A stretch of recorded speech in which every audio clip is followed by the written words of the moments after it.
Yo guys, siap-siap ya. Soalnya kita bakal bedah tuntas duel final FIFA Series yang super ditunggu-tunggu antara timnas Indonesia ngelawan raksasa Eropa, Bulgaria. Ini bukan sekedar laga final biasa. Ini soal gengsi, soal taktik, dan soal sejarah. Oke, gaspol, langsung kita mulai pembahasannya. Oke, pertama-tama coba lihat ini deh. Ini beneran kayak pertarungan dua kutub yang beda banget, guys. Di satu sisi, ada timnas Garuda kita yang mainnya solid banget. Lihat aja, menang 4-0 lawan Saint Kitts. Dan yang paling penting, clean sheet. Gawang kita nggak kebobolan sama sekali. Nah, sekarang lihat lawannya, Bulgaria. Mereka ini kayak mesin gol yang lagi ngamuk. Nggak tanggung-tanggung, mereka bantai Kepulauan Solomon 10-2. Gila kan? Ini bener-bener pertarungan antara perisai paling kokoh melawan pedang paling tajam di turnamen ini. Tapi, tunggu dulu. Sebelum kita terlalu optimis, ada baiknya kita kenalan lebih dalam dulu sama kekuatan lawan kita ini. Seberapa bahaya sih sebenarnya Bulgaria yang ada di peringkat 87 dunia ini? Yuk, kita intip bareng-bareng. 10! Serius guys, ini bukan salah ketik. 10 gol dalam satu pertandingan semifinal. Angka ini tuh bukan cuma statistik biasa. Ini adalah sebuah pesan, sebuah ancaman yang jelas banget buat lini pertahanan kita. Ini nunjukin lini serang mereka itu lagi panas-panasnya, lagi on fire. Dan penyelesaian akhir mereka itu klinis banget. Jelas ini jadi PR besar buat benteng pertahanan Garuda. Dan kalau kita lihat dari peringkat FIFA, wow, jurangnya kelihatan banget. Bulgaria nyaman di posisi 87, sementara kita masih berjuang di peringkat 121. Yap, di atas kertas ini jelas duel klasik David lawan Goliat. Tantangannya gede banget, tapi justru disinilah letak serunya, kan? Momen dimana kita bisa bikin kejutan. Nah, ini dia nih bagian yang paling bikin penasaran. Kalau lawannya seseram itu, terus apa dong rencana jenius dari pelatih baru kita, John Herdman? Gimana caranya skuad Garuda bisa meruntuhkan tembok Bulgaria ini? Ayo kita bedah strateginya. Kelihatannya sih Coach Herdman bakal tetap percaya sama formasi andalannya. 3-4-2-1. Kenapa? Karena formasi ini tuh fleksibel banget.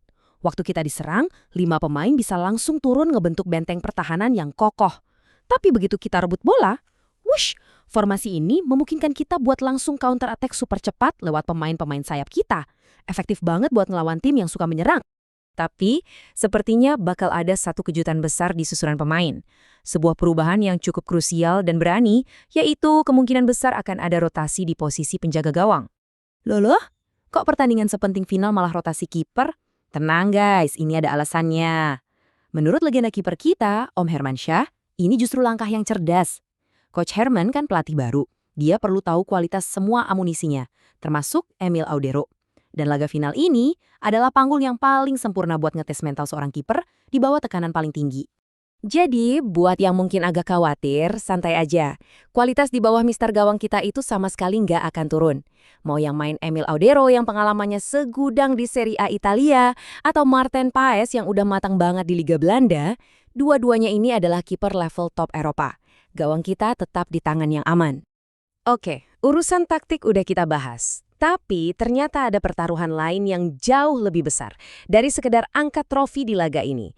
Ini soal harga diri bangsa kita di panggung dunia. Betul banget, kita ngomongin soal poin ranking FIFA yang krusialnya bukan main. Coba deh, perhatiin angkanya. Setiap hasil di laga ini punya dampak gede banget. Kalau kita bisa menang, kita langsung dapat bonus plus 6,19 poin. Itu gede banget. Kalau imbang aja, kita masih untung, masih nambah plus 1,19 poin. Tapi, nah ini dia yang bahaya. Kalau kita sampai kalah, poin kita malah dipotong 3,81. Nyesek kan? Jadi, laga ini benar-benar punya status wajib dapat hasil positif. Terus, hadiah terbesarnya apa kalau kita menang? Nah, ini yang bikin merinding. Kalau Garuda bisa menaklukkan Bulgaria, tambahan poin itu bisa langsung melontarkan kita naik ke peringkat 118 dunia. Bayangin, sebuah lompatan peringkat yang signifikan banget cuma dari satu pertandingan. Oke, semua kepingan puzzle-nya udah kita kumpulin nih. Ada benteng kokoh Indonesia versus serangan brutal Bulgaria, ada pertaruhan poin FIFA yang gede, sampai adu jenius antar pelatih. Pertanyaan puncaknya sekarang, siapa yang bakal keluar sebagai juara? Yuk, kita masuk ke bagian analisis dan prediksi akhir. Kemenangan di laga seketat ini bakal ditentuin oleh detail-detail kecil. Apa aja kuncinya? Pertama, sudah pasti duel di lini tengah. Siapa yang bisa nguasain area ini, dia yang bakal ngendaliin permainan. Kedua, gol cepat di 15 menit pertama. Ini bisa jadi game changer yang ngerusak mental lawan. Terus, seberapa efektif serangan balik dan eksekusi bola mati kita? Dan yang terakhir, tapi mungkin yang paling penting, faktor X, gemuruh puluhan ribu supporter di GBK yang siap jadi pemain ke-12 dan bikin mental lawan ciut. Walaupun Bulgaria punya serangan yang super menakutkan, saya tetap yakin dengan soliditas pertahanan kita dan sihir Gelora Bung Karno, kita bisa bikin perbedaan. Jadi, prediksi skor akhir, ini bakal jadi kemenangan tipis yang super manis dan bersejarah. Indonesia 2, Bulgaria 1.